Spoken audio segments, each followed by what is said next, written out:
Hello and welcome. I'm the Restless Kaiser. And I'm Woolly Mike. But together we are Modelling for Advantage.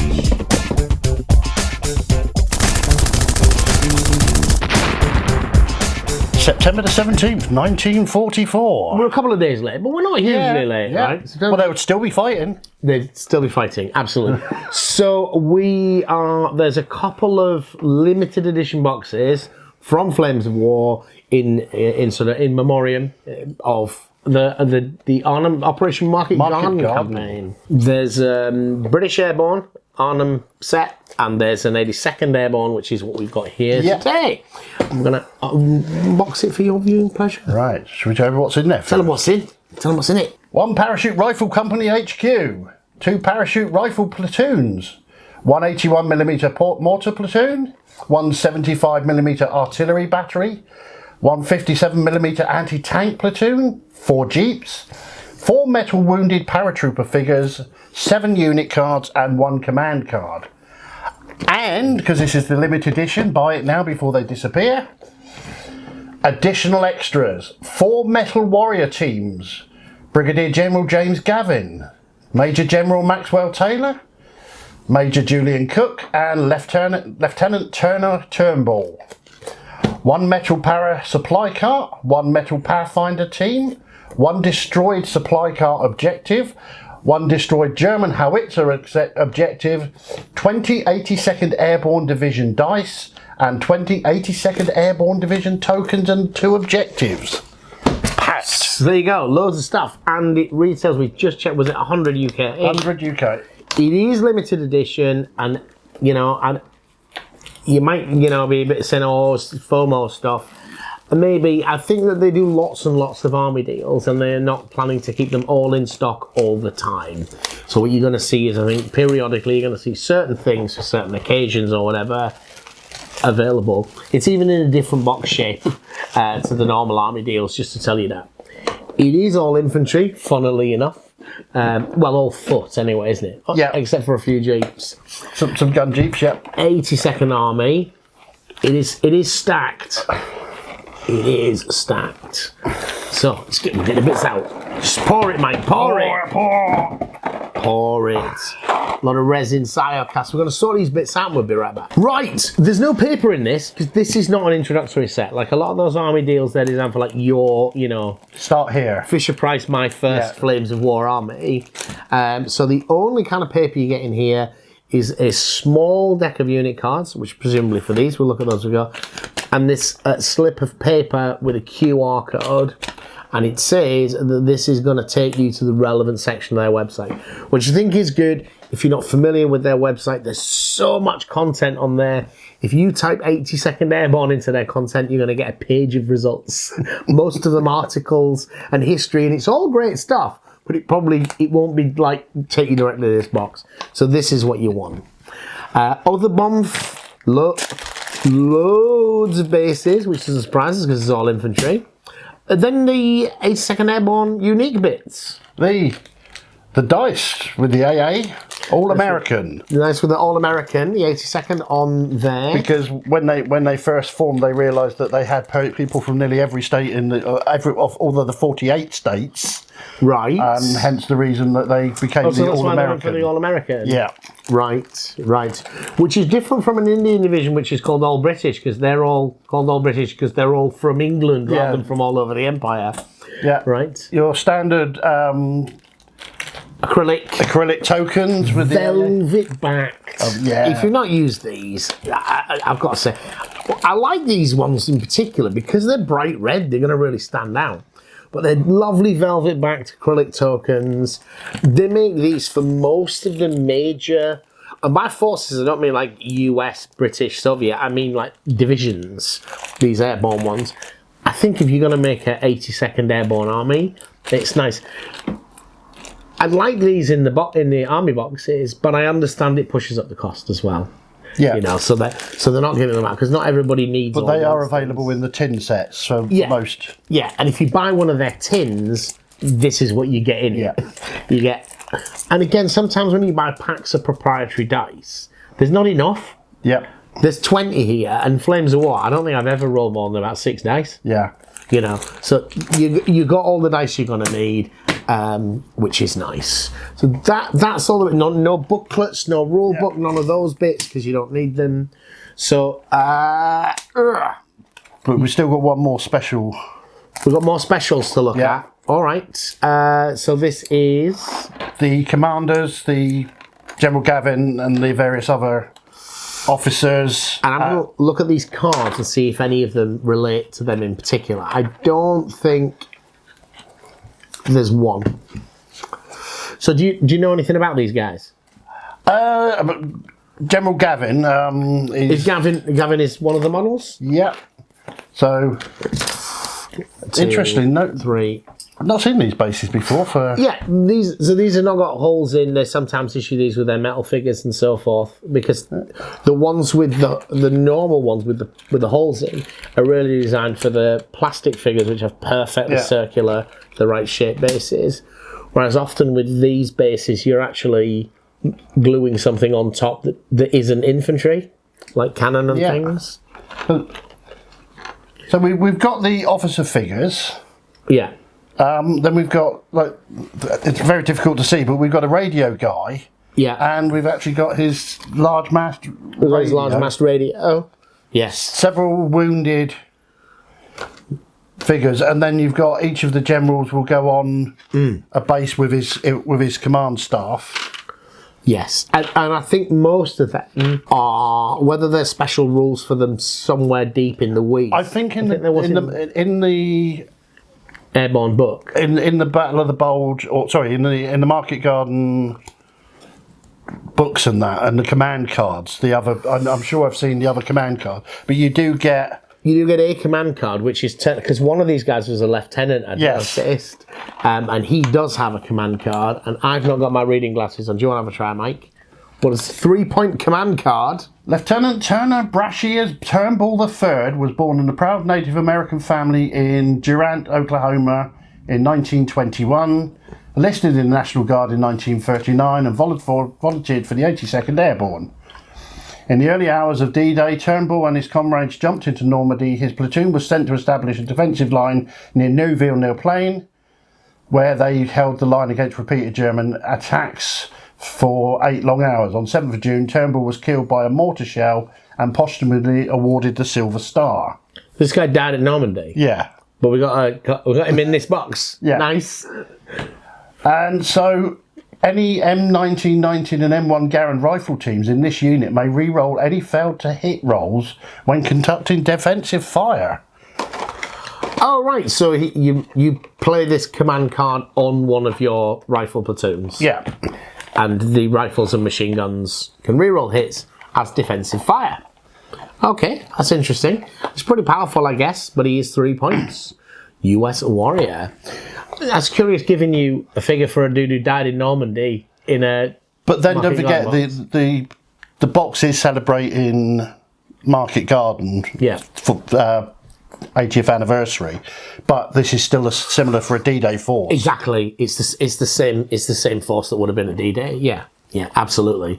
So you mentioned Gavin. Market Garden. Presumably you all know, but I think we should take a moment to talk a little bit about Market Garden, and specifically 82nd Airborne, and specifically Gavin. And Eindhoven and Nijmegen bridges. So, let's just, for the benefit of people that may not know, if you haven't watched the movie A Bridge Too Far, perhaps one of the most famous war movies of all time, certainly one of my favourites, top 3, sometimes my favourite. Market Garden is a 2-tier operation. A carpet of paratroopers are being dropped. The garden aspect. Which is that's the garden aspect? Yep. And to capture key bridges to cross the Rhine? Yes. To cross the Rhine in the autumn. We've had D-Day, Normandy, the German army's destruction at the Falaise Pocket, the German army in France. We've basically walked to the Belgian and German borders, and this is an operation across to kind of hopefully shortcut the war. We feel that the Germans are, to use a American Civil War term, they're whipped, sir. They are whipped. There'd been numerous airborne operations planned that have been cancelled repeatedly because the army was getting ahead of the expectation. So the planning to drop paratroopers in. By the time they organise it, the army's already there. Doesn't matter. We hit the German border, things slow down a bit. So a plan is pushed together, and this first Airborne Army, as it's called, which has got British, Polish, and American forces in it. It's 2.5, 3.5 divisions of all airborne troops. Is going to land to capture these bridges, and the armoured component of British Second Army, which is 30 corps. In the movie, they talk a lot about 30 corps.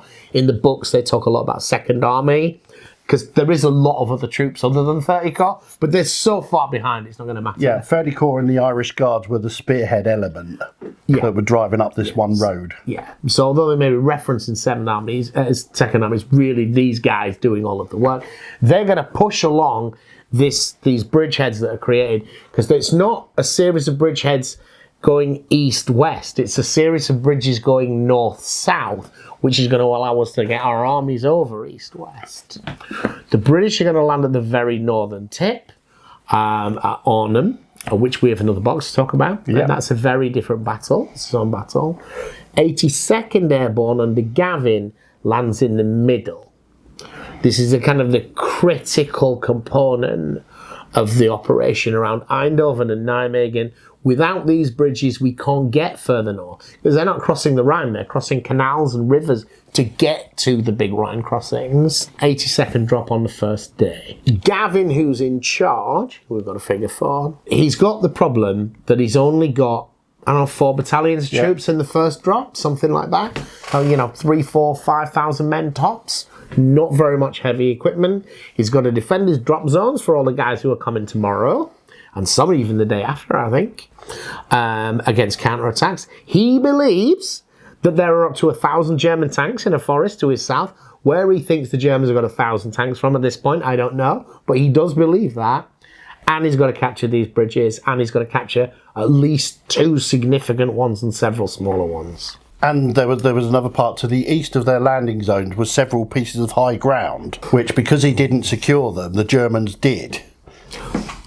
So he's got a lot of potential objectives. Yeah.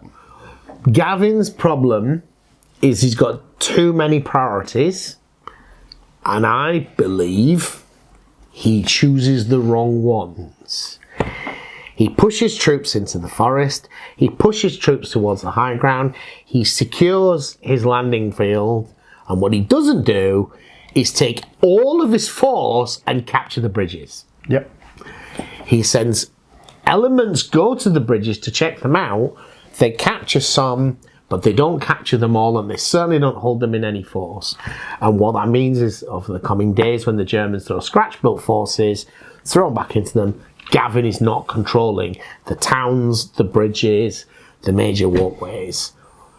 I understand why he did what he did, but I can't help but feel it's one of these moments where a lot of people sit in a briefing and then they walk out and they talk to their own guys and say, those guys were talking a lot of crap.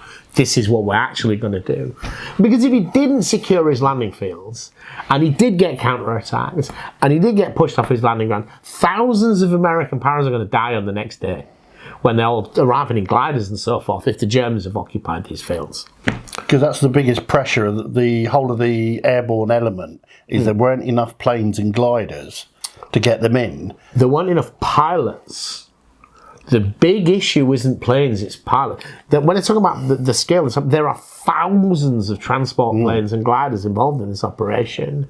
But British, is it Tedder, one of the air marshals, has already said long ago in the war, our air crews are not flying 2 sorties in one day.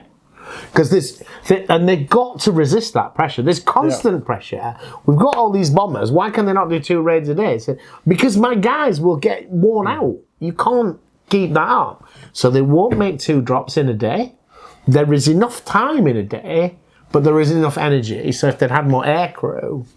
But yeah, so the drop is spread over 3 days. And then it gets affected by the weather because they can't take off from Britain. and then it gets affected by the weather. So there's all kinds of delays. So he's not wrong in terms of keeping his own force coherent. He's not wrong in any of that. But he's completely ignoring the fact that the paratroopers are not there to do anything other than hold the bridges until the real troops arrive.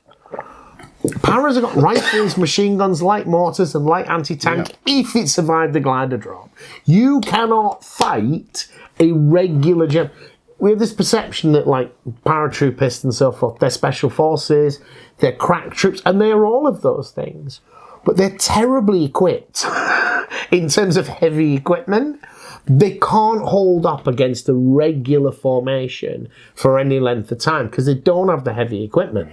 It's not that the soldiers are not very brave, very capable, highly trained individuals, but they're grossly under-equipped to do the job. So at Eindhoven and Nijmegen in the central bridges, when Second Army does arrive, and it arrives late, I think about a day and a half late, already the problems on the first few bridges. They arrived at this point, it's a day and a half late, and they've got to build bridges. And you're like, okay, this is probably not going to work now. Because it's worth reminding people that the roads that they were going up were what the Dutch call polders. So the fields were below the road level because of the flooding, and so the roads were built up on banks. Yeah. So they're only probably wide enough for 2 cars or 1 tank, and you can't go round the side. No. If a tank gets blown up, you've got to move it before you can carry on. Because this polder land, it's a kind of farming in the Netherlands, the Low Countries, that's below sea level. The water table is like inches below the ground, below the land that's real reclaimed land, and it's very soft. Even if you drove the tanks down the banks, which they're probably too steep for that, but there are entry and exit points, they probably can't really operate on the polder land. It's probably too soft. So you've got 1,000 odd tanks in a straight line down the road. So it's slow going. Very slow. Whenever they come up against opposition. But it remains the point that you'll hear a lot about the various elements in market gardens and what ifs. But if there's a what if about market garden, the big one is if when Second Army arrived, Gavin was in control of those bridges, then the game was still on. However much they're getting hammered at Arnhem, however much they're a day and a half behind, it's still possible. Yep. What complicates things is just about everybody involved in Market Garden seems to have lied in their memoirs afterwards about what happened and who said what and who did what. And I do understand Gavin's decision. I think it's very poor leadership. And it's also fair to say, I'm pretty sure that Browning, who I don't think we do have a model for, is the army commander. He's British. He's the commander of First Army. I'm pretty sure he lands with his headquarters on the first day in Gavin's area. And because they both fibbed in their memoirs, I don't know the extent to which he was doing what Browning told him. Well, you know, was Browning like interfering with it, micromanaging him or not? And, you know, you have to remember post-war, these are senior commanders in a Cold War situation between...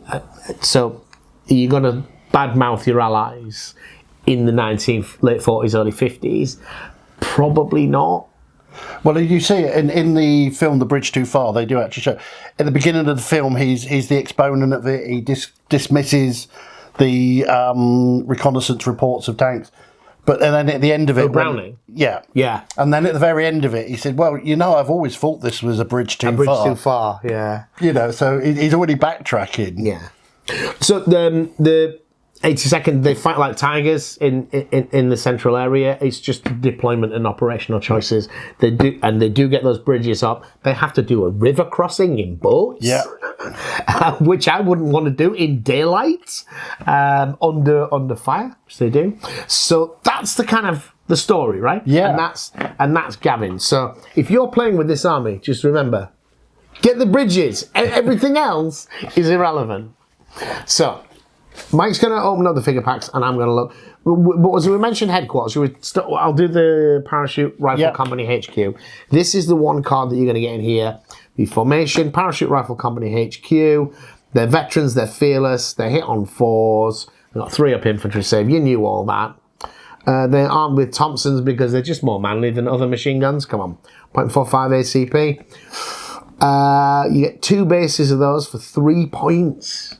A 3-point infantry base HQ. And the parachute company itself then consists of 1 mandatory parachute company at HQ, 2 or 3 platoons, 1 mortar, 1 75mm, 1 57mm AT, up to, in those cases, and up to 1 Jeep Recon platoon, which is pretty much exactly what we've got here. Yeah. So this is going to build you pretty much a full HQ, a full parachute company. Right. So the infantry. The parachute company itself. Battlefront have 2 types of parachute infantry company. Anybody who's bought the Hit the Beach set or the Open Fire set from before has the hard plastic ones, which are kind of Normandy era. These, I think, it's the same uniform, but those, because that was built for a starter set with 2 factions, the sprues are actually blended. There's a mixture of Germans and Americans on those sprues. So if you buy packs of just US Airborne infantry, you get these Siocast ones, which are, how many different types have we got? So this includes the 30 cal machine guns, bazooka teams. They'll have 1 2-inch there's mortar. various sprue types in here, aren't there? Yeah. I was wondering if the different boxes had different sprue types in. Yeah, so we'll show you some pictures of these. Yeah, because you've got the 30 cal on the bits. There's a lot of guys. Yeah. They are in Siocast. It's going to make your rifles, machine guns, and your LMG platoons. It's worth noting if you're not familiar with the US, the way that their infantry bases are put together is a little bit different from the Germans and the British. So the British base is a BAR and a couple of riflemen. In the US ones, the machine guns tend to be separate bases. So most of your rifles are halted 2, moving 1 rate of fire, and then you get your M19, 1919 30 cals, which chuck out 6 is that 5 or 6? 5 bases, 5 halted and 2 stationary. So your firepower is much more concentrated. Given the fact that your platoons are huge, you can have up to 7 rifle bases in the platoon. It's probably worth leaving them behind, because in Flames of War, although you can't move wherever you want, you can be dropped off. If a unit is not within 6 inches of its command element, it can either stay where it is, or it can move to catch up with its HQ. So heavy weapons like that, and the same with the 60mm mortar, you might want to leave it behind and then push on with the rifle bases. The 60mm mortar, yeah, unlike the British 2-inch mortar, this does fire as artillery. Yeah. So you're going to use that template fire, which is a really powerful element, because you can potentially put out quite a lot of suppression with that, quite a lot of pin markers. And remember, with these, the American HQs have got the spotter rule. Of all of the HQs got, yeah, so the rifle platoon, they have the observer rule. This is the walkie-talkie thing. Yeah. Yeah. I don't know whether that was a thing at Arnhem. Like, the British had huge problems with the radios, but they were fighting in woodland And below water level. and below sea level. Yeah, any radio was going to have a problem with that. I don't remember there being radio problems at Eindhoven and Nijmegen. No, the Americans used that big box walkie-talkie system. Yeah. I can't remember what it's called. Yeah. But yeah, so when you're playing with the paras, you move the main unit up, and then you can still spot with that unit for your mortar that you've left behind. Right. Oh, you spot for your own mortar. Yeah. Yeah, absolutely. So the rifle platoon itself is, by standard, is 5 rifle bases, a mortar, and a bazooka for 11 points. For 14 points, it's 7 bases. and then you can add an additional bazooka and up to 2 of the LMG teams. You can really make it quite strong. They're fearless, they're veteran, they hit on 3s, they hit on 4s and save on 3s. They're very good infantry, and they're not too big. Some of their US rifle platoons are too big to comfortably fit on the table.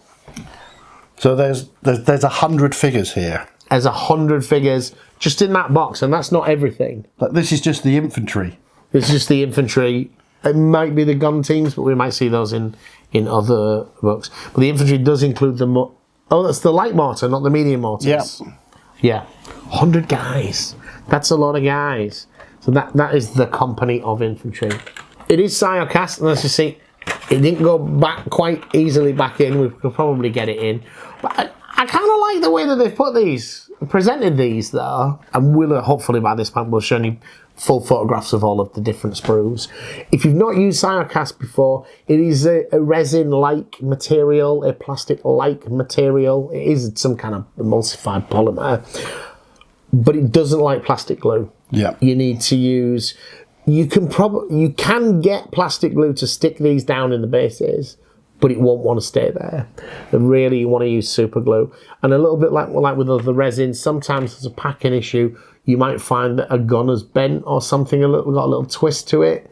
So this is again like immerse it in hot water, let it heat through so it's soft, and then hold it back in position and let it cool. I'm not saying that's 100% effective, but it is partially effective. It does work sometimes. Even with bigger pieces of resin, you do need to let it heat through. That's what you do when you put it in that hot water. But you prime it just like anything else, and it paints exactly like other figures. 100 figures, you've got your bazooka teams, you've got your gun teams, you've got your mortar teams. You can make lots and lots of variations so that the bases don't look the same. That's the beauty of their whole base system, is even if you've got the same 4 figures on a different base, they have to be arranged differently. And there's 4, 5 poses to you don't need to have 2 riflemen in the same pose on the same base. Now, I don't know about you, but I do mess about a bit sometimes with my posing. I don't like a guy on his belly stood next with a guy standing up next to him. I tend to put all advancing on one base and firing on another. Yeah. So or maybe all advancing and one at the back is kneeling, like he's covering or something. Yeah. Like a mini diorama. Yeah. Yeah. But you get the one where one guy's laid down shooting, another guy's sort of like looking around, and then the third guy's charging. Yes. It does look a bit strange. So if you're not sure about exactly which figures go on which base, they give you a full breakdown on their website as well. So again, you got that QR code there. You find this product, and eventually you're going to find a bit on assembling your infantry platoon. It's going to color code these figures and tell you this one's an NCO, this one's a rifleman, this one's a loader for the bazooka team, and then tells you exactly which figures they're expecting you to put on the base. There's no requirement to do it that way, but especially when you're doing a new army or if you're relatively new to this, it's definitely helpful. Yeah.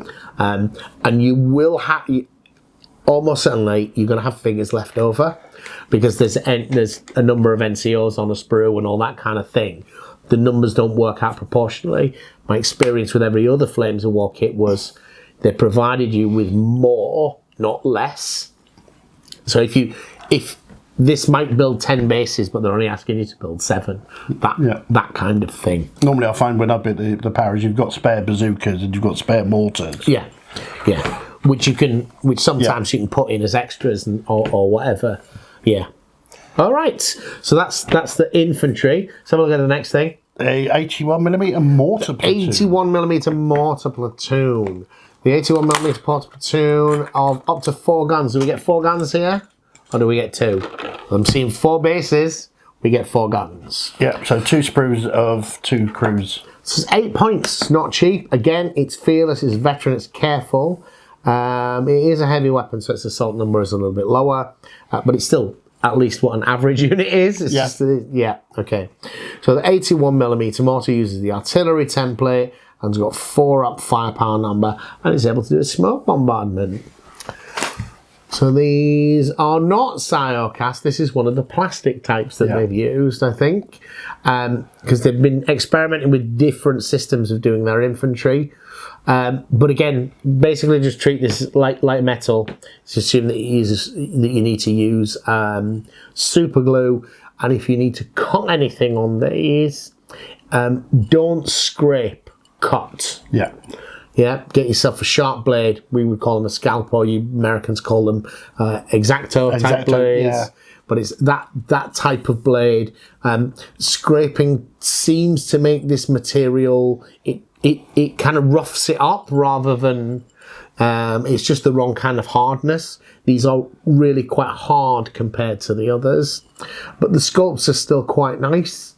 Yeah, all 6 are slightly, even the 2 guys dropping the mortar shell in, they're all different. Yes. So, yeah, because the spirit's got your 2 tubes and then your 2 braces, stands, whatever. Yeah, and then 6 different guys across them. And unlike a lot of the other mortars, the mortar base is around, goes into one of the holes, fits in one of the holes, and then you add the stand. Because in other models, you've got to hold you glue the base on, then you glue the tube on, and then you glue the supports on.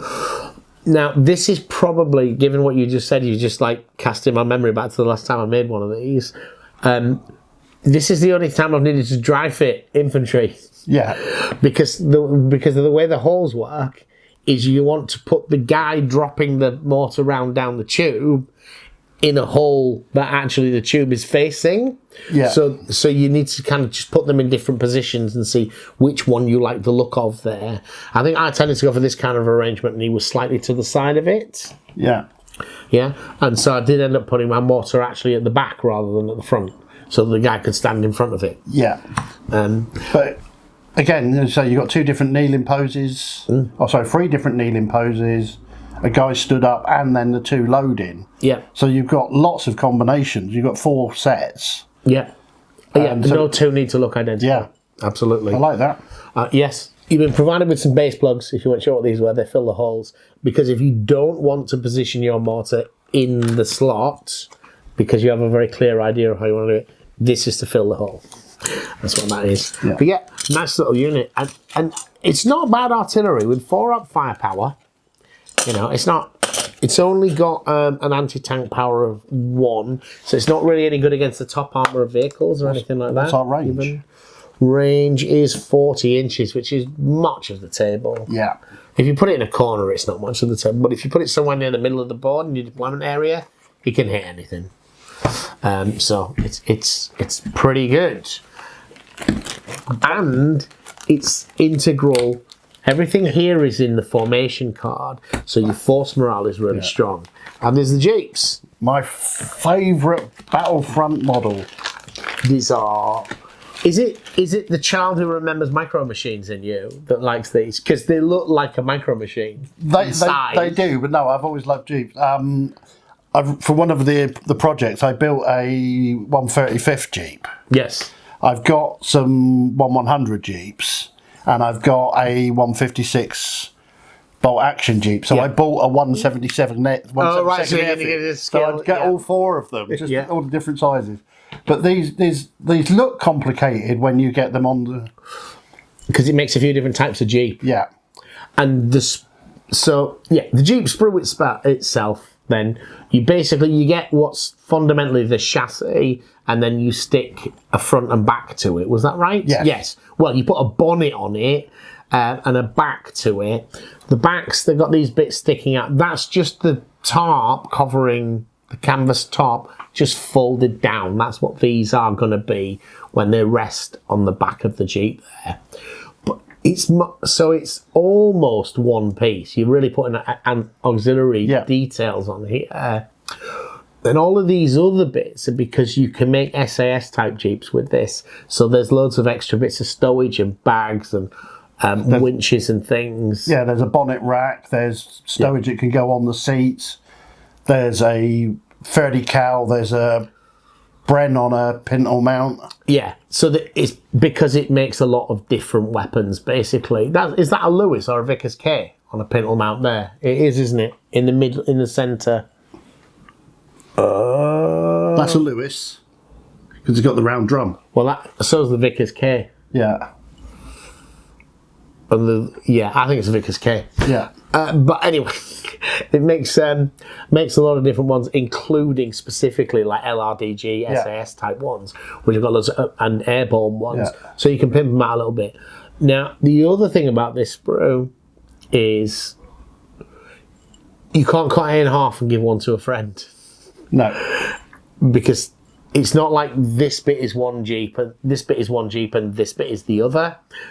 The bits, so that all the bonnets are together and so forth. So you build the two Jeeps for the one sprue. Sometimes in a kit, because of the way it's packaged, they will actually split this in half. If you receive it like that. I've had some like that. Yeah. They're still just fine. In here, there is the complete sprue. But there's a chance that when you buy this, you get yours and it's cut in half. It's exactly the same. It's just been cut in half to fit in a different package.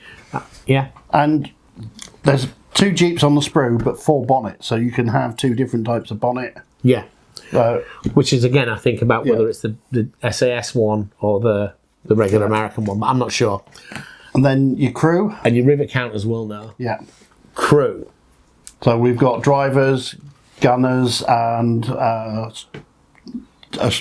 guy sits in the passenger seat with a... Yeah, he's for operating the pintle mount, I think. Yeah. Yeah, I don't know whether he quite fits. And this is a clever little piece of design. This Jeep doesn't have a steering wheel because the driver is holding it cast into the model. These sculpts are nicer than the Army sculpts that I've got. Yeah. The Army sculpts feel the rifle and the mortar that they're carrying, they're a bit overscaled. They don't look great. Whereas these ones are a little bit better. I actually quite like the guy with the Thompson. Yeah, when you put the guy with the Thompson in, his right leg actually sticks out of the Jeep rather than as though he's ready to jump out. And yeah, which just gives it some action. So Jeeps, you get 4 in here, so you recon patrol, and you're going to take all 4 as a single unit. You got the 50 cal. They've got a tactical move of 12, so you can bomb this thing 12 inches and then fire 12 dice because it's got a rate of fire of 3. Oh no, it'd be 8 because the moving is 2. It does have an anti-tank factor, only 4, firepower 5 up, and it has a self-defense AA roll. So these are not fantastic at digging infantry out of bulletproof cover, but 5 is so much better than 6, and you chuck a decent amount of dice, and you do have, range-wise, it's 20, whereas infantry weapons are usually 16. Capping out, so you can't. This is a good unit to stick just outside of range of a dug-in infantry unit that only cost you 4 points, and just razz them up until you start knocking bases off. And spearhead. And they're going to give you the spearhead rule, which pushes your deployment forwards. And soft skins get a vehicle save in this. You don't make anti-tank penetration rolls and bailed out. You just make a save. It's knocked out or it's not. My only shame with that is that you'd thought that they might have had an observer role as well, but the Jeeps don't get that in the OP. Yeah, I think you need a better radio. Yeah, to be a forward observer, you need a proper radio, not just a walkie-talkie. Although all the platoon commanders can do it. I guess maybe it's just an officer thing. But every platoon commander is at least a lieutenant, right? Yes. Whereas anybody in a Jeep is not necessarily a lieutenant, and probably there isn't a lieutenant. Maybe there's one in a recon patrol. What do we got next? We're moving on to the guns. Anti-tank. The 57mm anti-tank gun. So this is where you're starting to see the flaws in the airborne capability. So the 57mm, I guess the 57 remains the American sort of medium anti-tank weapon throughout the war. But there aren't any American divisions that don't have Shermans in them. But then with the airborne, this is the largest gun that can be Jeep towed. Right, yes. So although the Army still have this, the Army isn't relying on this because it's got tanks in its formations, whereas the airborne doesn't. So it does have to rely on this gun. And 57mm in 1944 is not cutting the mustard. 57mm is, I think, 6-pounder is 57mm. Yeah. I think you can make a decent 57mm gun, but it's definitely outclassed by this point. You can shove this thing along though. It's got a tactical move of 2 inches, so you can push it. It's got a 28-inch range with a 2 and 1 halted and moving rate of fire. Anti-tank power of 10. Sherman, Panzer IV, all that stuff is 6s and 7s. With a 10, they get a dice most of the time. You glance. It's got a 4 out firepower, so if you go through, you might do some damage. So it's not garbage. It absolutely can't hurt Panther from the front at all. It can't hurt most of the late war heavy tanks. Even some of the mid-war heavy tanks, it can't hurt at long range. But it's not completely useless. Do you know what makes it completely useless? It's 10 points for 4 of them, and I just don't feel it does enough. Yeah. 10 points is not a lot, but it's only really good for shooting at things that you have no problem killing, which is tanks worse than a Panzer IV, which is what in 1944? Nothing. No. If you were playing a tournament game as opposed to like a Axis versus Allies scenario, and you ended up coming up against somebody with a load of, I don't know, Chaffees or something, then they might be all right. But anyway, let's talk about the kit. Interestingly, the sprue is identified as the 6-pounder gun. Oh, really? Upside down, turn around. It is the 6-pounder gun. Oh. But then you get 3 different barrels. 3 different guns. The top one with the muzzle brake is the 6-pound British You also got gun. 2 different. Now, the 2 gun shields actually go together if you look. Yes. Yes. There's the main gun shield and then there's like a secondary spool shield. Yeah. And then you've got 3 different length gun barrel. Yeah. So I think the 57 is the middle one of the 3. I think the top one is the British 6-pounder. And these would be different generations of, yeah. I didn't realise. So the American 57, does it really look? Is it really that similar to the British 6-pounder? It does look very similar, yes. Yeah, yeah. I'm not saying it's wrong. That surprised has surprised me to see that. But this won't be an accident. And I thought the 6-pounder was 57 mil. I just would have thought maybe the breech and stuff do look a bit different, but on this scale, would you be able to tell the difference? You certainly can for things that really stand out, things like muzzle brake. Yeah. So definitely double check that. The American 57 probably doesn't have a muzzle brake. Again, otherwise, two screws on each sprue. 8 different sculpts. So even the loaders are slightly different with the shell in hand. Yeah, yeah, and all these have got the para helmets. Yes.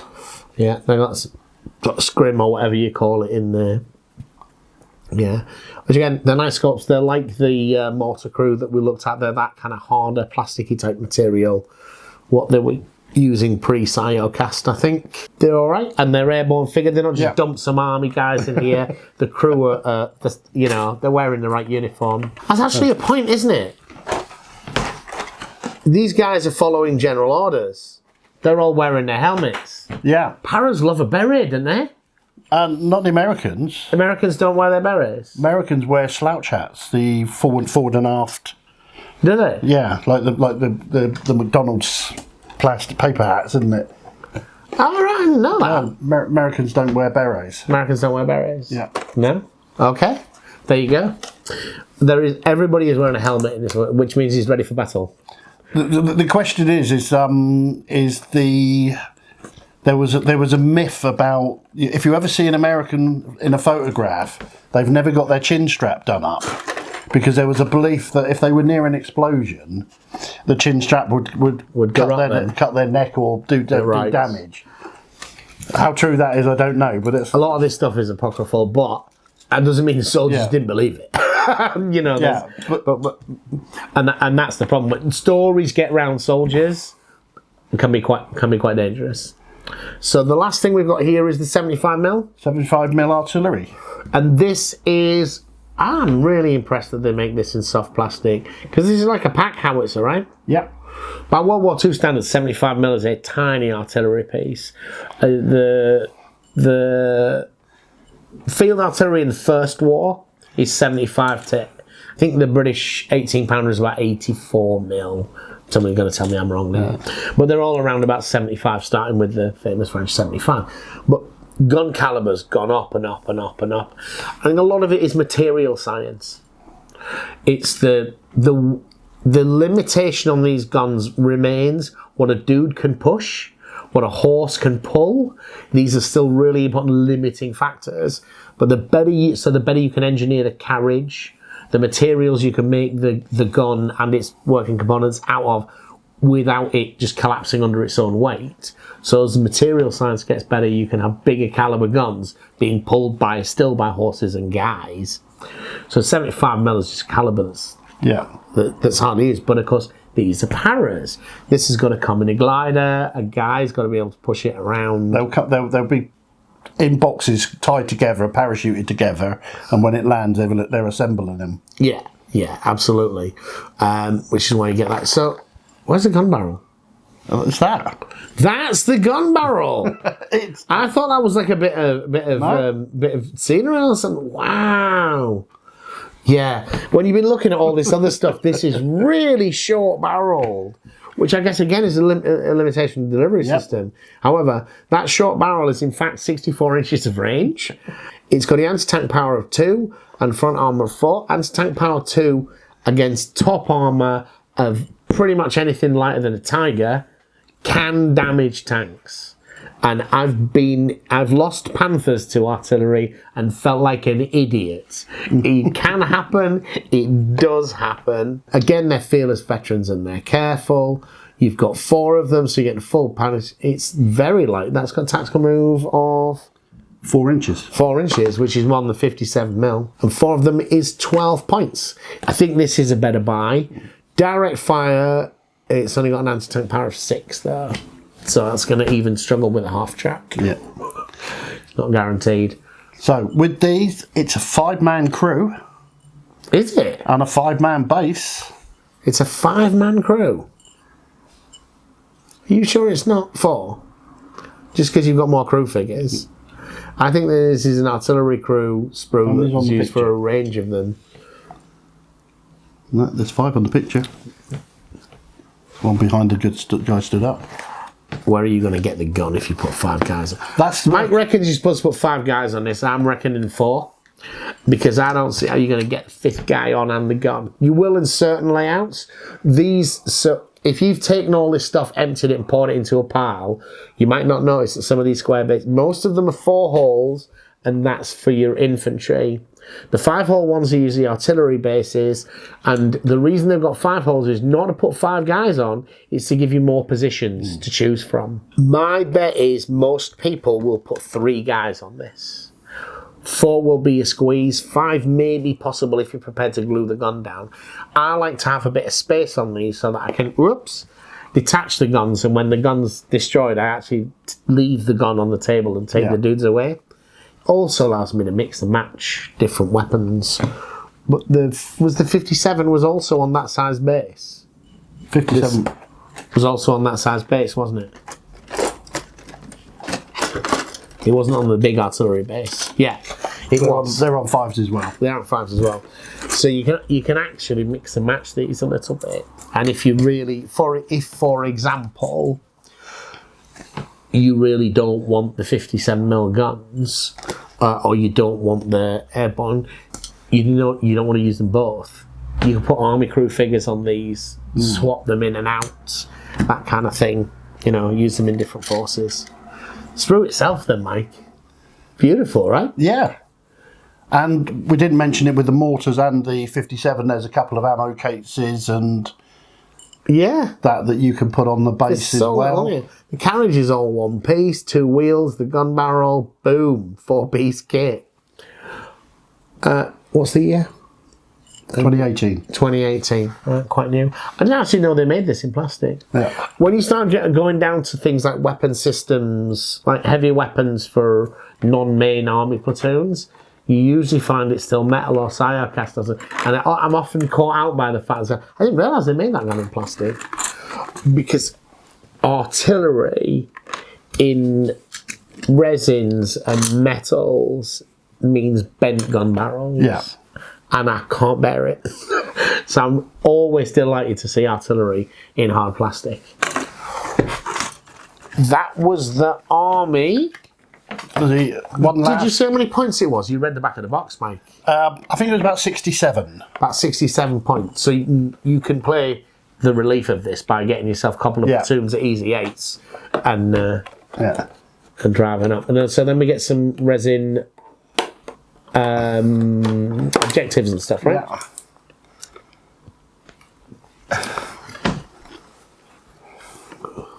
Oh, it said damaged car, but actually there's dead horses on there now. Dead horses, I'm a bit sad about this. Some dead horses, and that's just a bit nasty. Well, when I saw it said a damaged cart, I was assuming it was a couple of paracarts. Actually, I thought it'd be a hand cart. Yeah. Yeah, because they did land with hand carts, didn't they? Yes. So they could push some of the equipment Which you around. get in the metals bit. In the metal bits, yeah. So And then the other one is a howitzer. oh, that's a German F field cannon 18 by the looks of things. Yeah. It's 105 or 150 mil howitzer, which is dismounted because it's an objective piece, right? Yeah. And we've even got a casualty. I'm fine with the dead German, but the dead horses upset me. This is a very well detailed. There's some Stellhelms, some pack rolls, a tree stump. There's a lot of litter on that base. Yeah. Yeah, it's very nice. These resin objectives, they are nice. They are nice. For me, they're all like little vignettes. Even the simple ones. Even the one that's like a damaged tiger we saw last time. Yeah.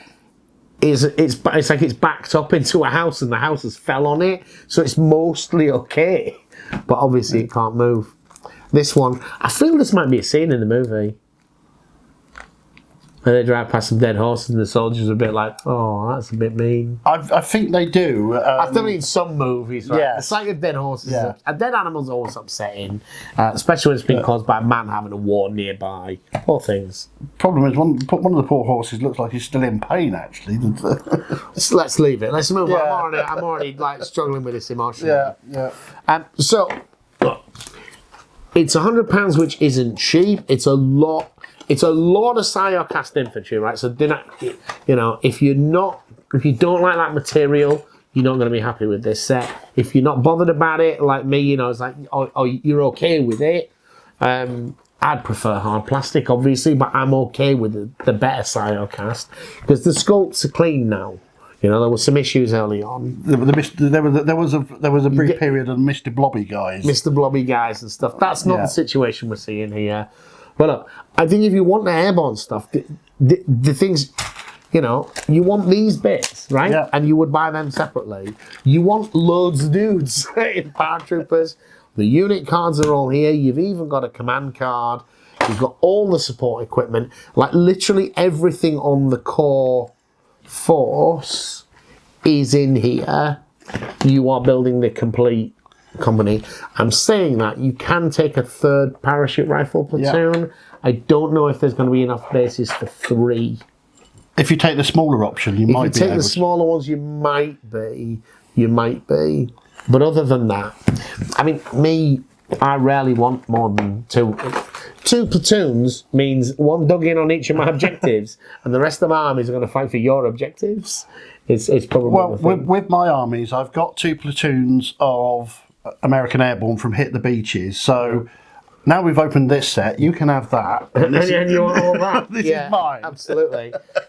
Jeeps are good in any army for the forward deploying. The fact that they've got the 50 cals means they outrange small arms, making them really useful as a kind of infantry holder. They will murder infantry that are not dug in, and they're doing something against dug in infantry because it's a 5 up for the 50 cal. And they will draw fire because they can get quickly to an objective. Right. You've got to. They may not survive long if against concentrated fire, but that fire is not going against the rest of your force. Yes. Although there aren't a lot of things to shoot your force with anti-tank fire, isn't there? Yeah. I think all the tanks are shooting at them. You need a lot of machine guns to fight this force. But a couple of choices for spearhead as well means if you are wanting to play an airborne infantry assault, do that. I am capturing a bridge today, even though it's going to be difficult. You can get halfway up the boat Yeah. With the jeeps, get your infantry halfway up the board who are going to struggle to move. I think it's a decent box. I think it's great if you want to play 82nd Airborne, and if you want to do Market Garden and you want to do the bit that mattered, you want to be Gavin on Saturday morning. Is it Saturday? Sunday? They land on Sunday, so it's Monday. Land on Sunday. So no, you want to be Sunday lunchtime. You're fighting at the bridge. I'm saying I'm doing it right. Okay? Because there's no real Germans there of any consequence to walk over. All right. Thanks a lot, guys. I hope this was useful for you. Bye. If you're enjoying our Flame to War content and considering getting one of the starter sets or starter armies, why don't you think about buying one from our online web store at modelingforadvantage.co.uk. Thank you. Just a rookie trooper and he surely shook with pride.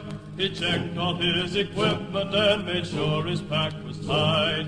He had to sit and listen to those awful engines roar. You ain't gonna jump no more. Gory, gory, what a hell of a way to die. Gory, gory, what a hell of a way to die. Gory, gory, what a hell of a way to die. He ain't gonna jump no more. Zoom, zoom, zoom, zoom, zoom, zoom, zoom. Is everybody happy? Cried the sergeant looking up. Our hero feebly answered yes, and then they stood him up. He jumped into the icy blast, his static line and hook, and he ain't gonna jump no more. Gory, gory, what a hell of a way to die. Gory, gory, what a hell of a way to die. Gory, gory, what a hell of a way to die. He ain't gonna jump no more. Zoom, zoom, zoom, zoom, zoom, zoom, zoom. He counted long, he counted loud, he waited for the shock. He felt the wind, he felt the cold, he felt the awful drop. The silk from his reserves spilled out and wrapped around his legs, and he ain't gonna jump no more.